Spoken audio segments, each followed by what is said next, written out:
ضحى بكل شيء على قبلها وهو اللي عاونها باش تولي مشهورة، ولكن في المقابل تخلات عليه وحولات حياته الجحيم. كان كيبغيها بزاف ولكن خانته مع أقرب الأصدقاء ديالو. فأشنو دار معاها حتى تقلبات عليه هكذا؟ مع ذلك باقي رافض لحد الآن يتزوج. قصة سلمان خان وإشواريا راي، القصة الحزينة اللي تعاطف كل شي فيها مع سلمان. في التسعينات كانت إشواريا راي أجمل فتاة في العالم، ماشي غير في الهند. الجمال ديالها كان مختلف. وفي 1994 شاركت في المسابقة ديال ملكة جمال الكون وخدات اللقب بجدارة واستحقاق. فكرت إشواريا وقررت تدخل العالم ديال التمثيل. استغلت الجمال ديالها ولكن ما كانش عندها الموهبة ديال التمثيل، فالجمال بوحدو ما كانش كافي. دارت بعض الأعمال ولكن ما نجحوش ليها، حتى تلاقات مع الممثل سلمان خان اللي غير شافها عجباته بزاف ولا كيبغيها وكيعشقها بجنون. سلمان قرر يعاونها، واخا كانت فاشلة في التمثيل قرر يتكلف بيها وعرفها على أكبر المخرجين وقال لهم أنا كنضمن لكم النجاح ديالها. عاونها بزاف وعطاها كاع الأسرار باش تنجح في التمثيل وتولي أشهر وحدة في الهند.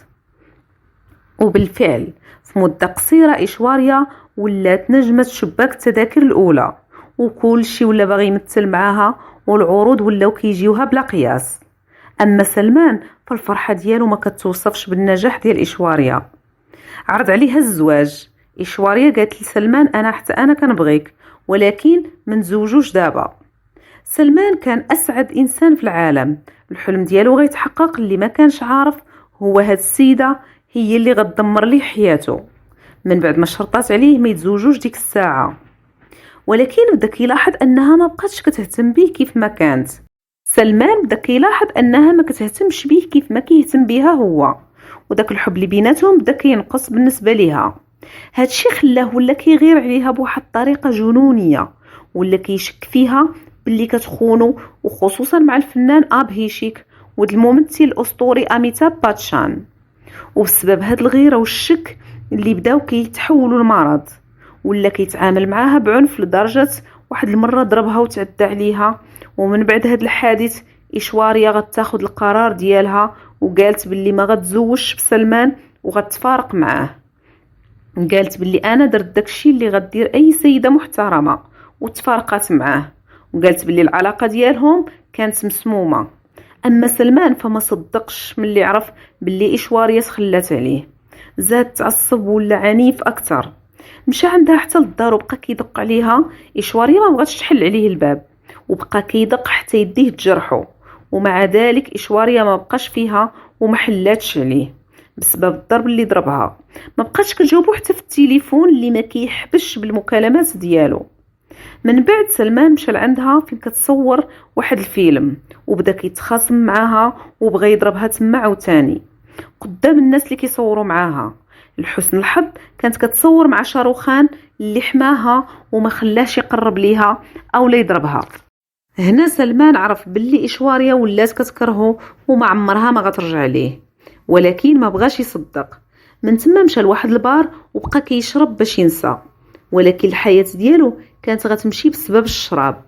ملي كان غادي راجع في حالو للدار دار واحد الكسيدة خايبة بزاف، ماتوا فيها جوج ديال الناس وحتى هو كان غيموت. شحال وهو في العناية المركزة في غيبوبة.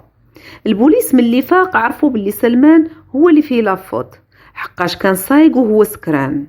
تشد في الحبس ملي فاق من الغيبوبة.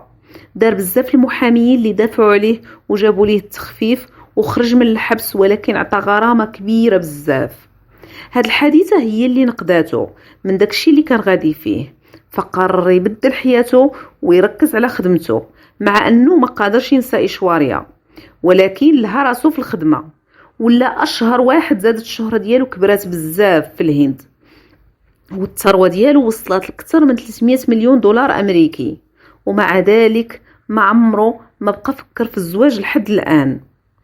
أما إشواريا فتزوجات فعلا بأبهي شيك ولد أميتاب باتشان اللي كان كيشك فيه سلمان، وولدات معاه جوج وليدات.